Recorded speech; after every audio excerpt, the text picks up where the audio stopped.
And we are live. Good morning, everybody. Good evening, everybody, depending on where you're connecting with my guest, 𝗏𝗟 𝗠, and myself, Bob Weathers. Hi, 𝗏𝗟. It's wonderful to have you with us. Thank you. We're here at your Vitality Project for a special guest offering today. 𝗏𝗟 is a dear friend who's joined us now three times previously, and it's wonderful to have you back, 𝗏𝗟. Our topic today is building a solid recovery practice, whether we're in Southern California or in Germany, in Berlin. 𝗏𝗟, for all of you to know, is an incredible musician, producer, composer, DJ. I highly recommend you going to, tell me again, is it Lucid, what is it? Lucid Flow, in just one word, Lucid Flow Records. I'm going to put it right there. Lucid Flow Records. To find out more, you can find her on Bandcamp. You can find her on Tidal. You can find her on Apple Music under 𝗏𝗟 𝗠, and you see her name spelled there, but I'll spell it just in case.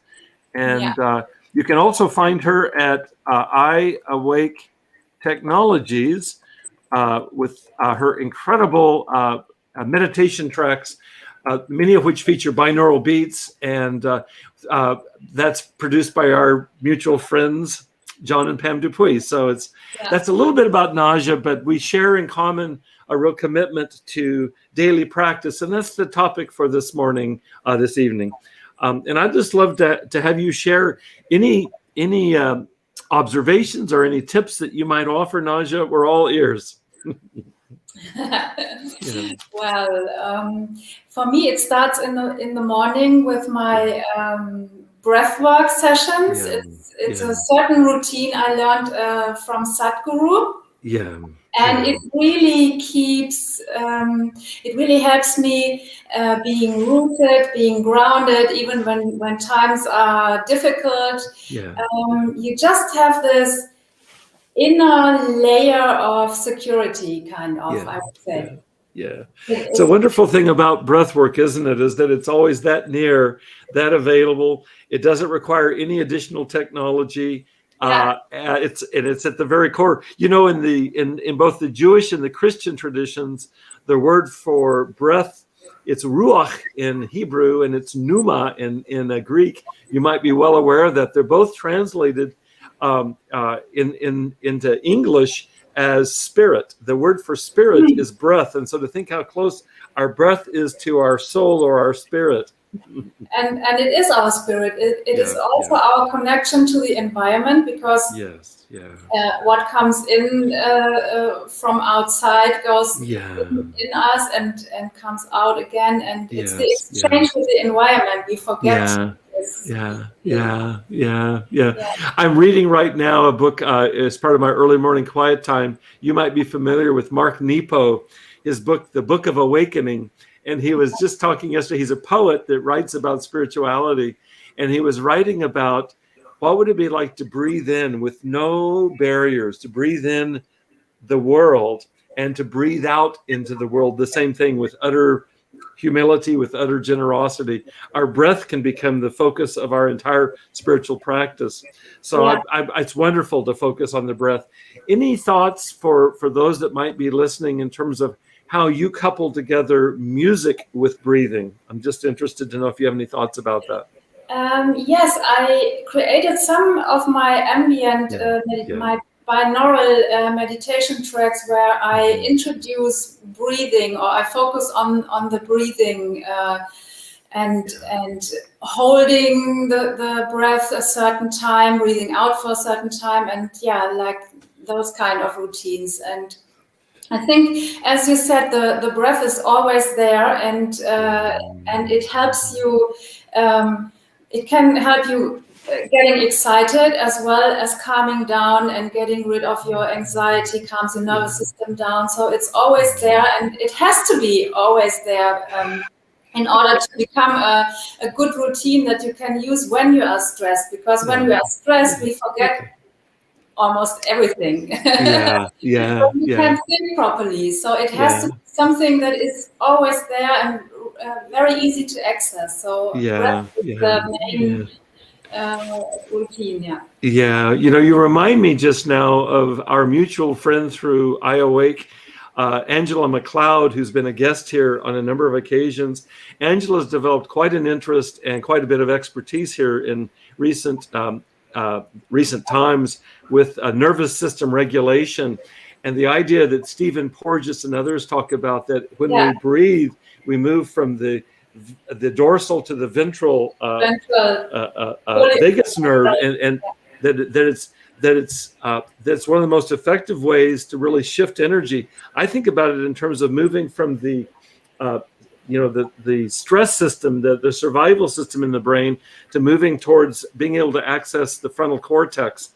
I know that's not very romantic sounding, but it's nearly impossible. You think about it, when we're anxious, what happens? We get short of breath. Yeah. We can hardly breathe. So just to be able to relax into the ventral or into the frontal, it's a good thing. Yeah, that's very interesting, and it's very accessible. And if you practice it a little bit, then you can really access it when you are stressed out, or when you are even maybe not in freeze, but almost in a frozen state.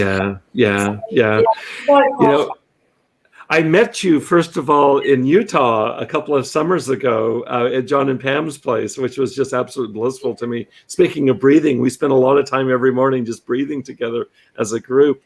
Earlier that summer, I was invited also to Utah to speak to a group of pharmacists. It was the National Pharmacists Association. And I got in this room with 400 pharmacists. And in all of my career in teaching, I've never spoken to a group of pharmacists. I speak to psychologists or therapists for the most part. And there I was in front of a group of pharmacists, and I was the keynote speaker. I was going to be addressing them, and I was going to be addressing them at length, like an hour and a half one day, and then an hour and a half the next day. I can still remember sitting up in front of that room with 400 people behind me. The man's up at the podium announcing me, and I feel like I'm going to have a heart failure. So nervous. And the only thing I knew to do, Naja, was just to breathe. I said, breathe, Bobby, breathe. And so I closed my eyes as he was announcing and talking about this and that. I breathed and I dropped into a place. I'd be a liar to say that my anxiety went away, but I tell you in truth, it cut it in half, and it made it possible for me to get up there and not pass out. So I'm grateful for that. That's pretty good. I mean, well, and your point is well taken, Naja. It takes years of practice. It's like having done that on a meditation cushion for years and years made it possible for me to access it. Was it some miracle cure to my anxiety? No. Did it cut it in half? Yes. And that's completely based on the fact that it's well practiced. Yeah. So. It's probably the percentage you needed to be able to talk to all these. I think it was. And you know how this goes. Once I began talking, that nervous energy translated into passion, and I was able to be present. But I just about popped before the presentation. Wow. Well, I'd love to ask you, in addition to breathing, any other suggestions? I know that you have a very full spiritual practice, and just any thoughts that you have, particularly Naja, because so many of the people that come here to your Vitality Project are either interested directly in recovery, really deepening their recovery from addiction, or they might be the loved one of somebody who's in recovery. So just any suggestions from your own experience that might help people to build in a daily practice that helps to further their recovery? Workout is very important, exercise, because you have to kind of get physically rid of all the stress you've built up through addiction, because addiction is all about being stressed out. Yeah. I can also recommend very highly Dr. 𝗥𝗲𝗰𝗱, because he's explaining addiction so well and very empathically. So yes, I'm going to write his. Yeah, I'm writing it. Go ahead. I'm sorry. What he says is the question is not why the addiction, but why the pain, and I find this really powerful. So to develop a certain amount of being kind to yourself and to build up self-worth, to feeling worthy, and to really be kind. If you fail, just get up and try and do it again. Not try, but do it again. And what is really good about exercise, you build up this routine to get yourself into the gym or on the yoga mat or whatever. So you build up this strength and this routine to do it again and again and again. So this really helped me a big deal over the years. Yeah. You make me think of something. Thank you, Naja. You make me think of something. There's a psychologist here in the United States. His name is Albert Bandura. He was up at Stanford for his career, and he's done more work on self-esteem and how we build self-esteem than basically anybody on the planet. And you remind me of him because he talks about his term for how we build self-esteem. His term for it may not translate in German so well, I'm not sure. It's self-efficacy. It means to be effective or competent in one's life and to experience that as being inside oneself. And so whether it's with meditation practice or exercise or journaling, or we can just go down the list, any practice that we would have, none of us start off with that being developed well. I can still remember all those years ago beginning to meditate and feeling like, I don't know how to do this. What am I doing? But and certainly with exercise, you repeat it, you modify it, you learn from your mistakes, and what you do is you build up then a reservoir of feeling good inside, and that feeling good inside is based on having failed and not given up. It's basically getting back up and facing the challenge again and again and again. And so I really do support you in that. Is that, for somebody to exercise, I tell people, if you'll practice meditating this week for 30 seconds in the morning, that's it, just 30 seconds. And they'll go, wait, that's not nearly long enough. I said, let's just start with something that feels manageable. Yes. And they can do that. And if they can't do that, do 15 seconds. The same with exercise. If you can't do sit-ups, if you can't do 100 sit-ups, how about if you try one sit-up and do that for a week each morning? And so on it goes. At the end of a month or a year, you're able to do whatever you set your goal. So really support, and in the spirit of 𝗕𝗂𝗏𝗡, really support our being kind to ourselves, gentle to ourselves. Self-compassion is the order of the day. Yeah, that's it. Yeah. Do you have practices for yourself that address self-forgiveness or self-compassion? I imagine that you do. In fact, I know you do. So I'd like to invite you. My favorite, together with the breath, it's my favorite tool or exercise is the 𝗕𝗂𝗏𝗏. It's it's a Hawaiian ritual of forgiveness, but you forgive yourself. It has nothing to do with the outside world. It's not forgiving somebody or something. It's only forgive yourself. And the 𝗕𝗏𝗏 goes like this. If something comes up that is bothering you or is difficult for you, you just ask yourself, what is going on in me that I can let go, that I'm experiencing this and I can let go of. Yes. And you say to yourself, I'm sorry, please forgive me, thank you, I love you. That's all. And this is so beautiful and so powerful. I mean, this has transformed my life. I cannot explain how much. It shows. It shows. As you were speaking, I can never remember how to spell it, so I looked it up as you were speaking. Would you pronounce it one more time? I can type a link into the private chat. Oh, that's even better. That's even better. Thank you. 𝗕𝗂𝗏𝗏, and we've got a link here. Thank you. Oh, this is beautiful. There we go. Beautiful. Thank you. Yeah. And this, the guy, Zero-Wise, the guy, Dr. Yu Len, who I would highly recommend. Yes, thank you. Thank you. Thank you. It's beautiful. It's beautiful. Thank you. I was thinking of you this morning, knowing that we'd be meeting. And in the morning is when I had my quiet time. And I think, as you know, I swim every morning in the local community pool. I swim, and I've done that for years now. And while I'm swimming, that's where I do my forgiveness practice. I follow a tradition very close to this Hawaiian tradition that you do. I learned it in refuge recovery, and it's a Buddhist forgiveness practice, and they're virtually the same. And I was swimming this morning, and I was working on some shadow thing for me that got really evoked just yesterday in a work-related situation, and was so grateful for the practice is that I realized it continues to push the outer edges of I continue to grow, but I can do that just barely by being able to forgive myself for making a mistake yesterday that I regret. In other words, if I didn't have a practice, I wouldn't be able to stick with it, and I wouldn't be able to grow. How connected they are. Yeah. Rumi has one of my favorite poems. Let me see if I can remember it. He says, give me just a second, it's coming. He says, what hurts you blesses you. That is true. Yeah. Darkness is your candle. Your boundaries are your quest. And I'm thinking of that poem this morning, is that what happened yesterday, looking at it hurts me. It's painful because I let myself down, I let somebody else down, and I didn't even know it. And that I have to go into the dark. The candle is in the dark. I have to go into the dark if I want to grow, so that I learn from this experience. And that idea of your boundaries are your quest, I'm interested in continuing to grow until I die.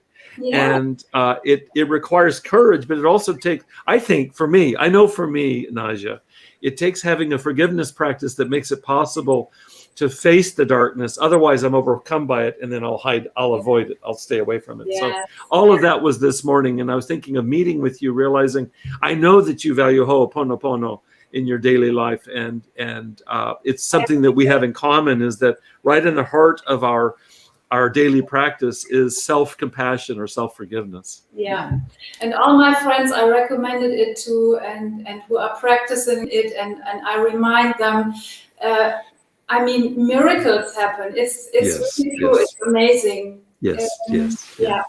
Yeah. In the same term, in the same thing, you are opening your barriers or your frontiers. You can let in new energies, and your energies will raise. So it's very powerful. Yeah, yeah. You know, we've talked about this before, including here, and it bears repeating, is that in terms of my own recovery from severe addiction, this that we're speaking of right now around self-forgiveness, whatever pathway we have, whatever practice we have, this is the centerpiece of my recovery. I have no doubt about it. This is the single most important piece. And right now, when you said that miracles will happen, it's an incredible miracle to me that, you know, as recently as 10 years ago, if I'd met you then, and if I had been honest with myself and with you, Naja, I would have told you that I probably spend 90% of the time incapable of forgiving myself. Wow. Basically walking around in some version of shame or avoiding shame. My addiction was very much a part of that, a very ineffective part of it, but that's what I did. It's 10 years later, and I've been practicing what we're talking about for 10 years, almost every morning. There's some mornings I don't, and I forgive myself. Yeah. almost every morning. It began by my working the 12 steps and making amends. But it didn't stop there. In fact, this practice took it deeper for me. And so this practice for me has made it possible for me to sit with you today and say that I think that I'm still vulnerable to shame. And I might say 10% of the time I might operate in shame. I don't know what percentage it is, but 90% of the time or close to it. This is the miracle. I don't operate feeling judgment for myself. I'll have a moment of that, and then I'll move into this practice, and it's cleansed. It's healed. And so that's an amazing turnaround in just 10 years, a completely different human being. Wow. Well done, really. I mean, well, thank the universe for that. I mean, shame, if you ask me, shame is the main cause of addiction. Not feeling worthy, and it's the main cause. And if we heal that, we can totally transform into something else. And also, you have to focus on what you want. Yeah. You have to be aware, or you have to become aware of what you want and what you don't want, and you have to focus on what you want, not on what you don't want. That's also a main help and main routine. So if I catch myself in mind loops, looping me towards the darkness and whatever, and I can catch myself and I do the Ho'oponopono on it, or whatever it is that I do with it, and I focus myself towards the direction I want, transformations happen. I mean, Thank you. You know, you've just helped me, 𝗏𝗏, with this, because I think something I have not made conscious, and I'll do some reflecting on this later today in these next days, is that I don't know that I've made a direct connection between the forgiveness practice and intention. Part of my Merling practice is gratitudes, and in my gratitudes, I'll set my intentions. But I don't know that I've ever connected them until now, and I want to give that attention, because I do agree with you, and why not make that more automatic, the connection? Thank you for that. I really appreciate that. That with the cleansing that comes through self-forgiveness, it opens up a space then for us to imagine into, what is it that I do desire? What is it that I do want? And let me intend that. Let me move in that direction. Thank you. Thank you. And thank you for mentioning the gratitude practice. That's also what I do on a daily basis. It really helps to raise your energy and your connection to the world, and just seeing things differently. See more what you have, and also where you want to go. So it's also a very good practice that you can very easily do. And if you have a supporting friend or support group, that's also very helpful. It's sometimes hard doing it all on your own. All of the above. All of the above. Self-forgiveness, intentionality, gratitude, connecting with like-minded souls, all of it. It's beautiful. It's beautiful. I'm so grateful to be with you. I hope to see you again in a few weeks here. You always bring love and light and intelligence to our conversations, and I'm very grateful to know you, 𝗏𝗏. Thank you. Thank you for your generosity. I wish you a safe evening in Berlin, and wish you well until we see you again. Thank you so much for joining us, 𝗏𝗏, okay? Thank you, Dr. Bob. It's always such a pleasure to see you. Thank you. Thank you. Thank you. Lots of love to you, 𝗏𝗏. Okay. Be well. Take care. Bye-bye. Bye-bye. Bye-bye.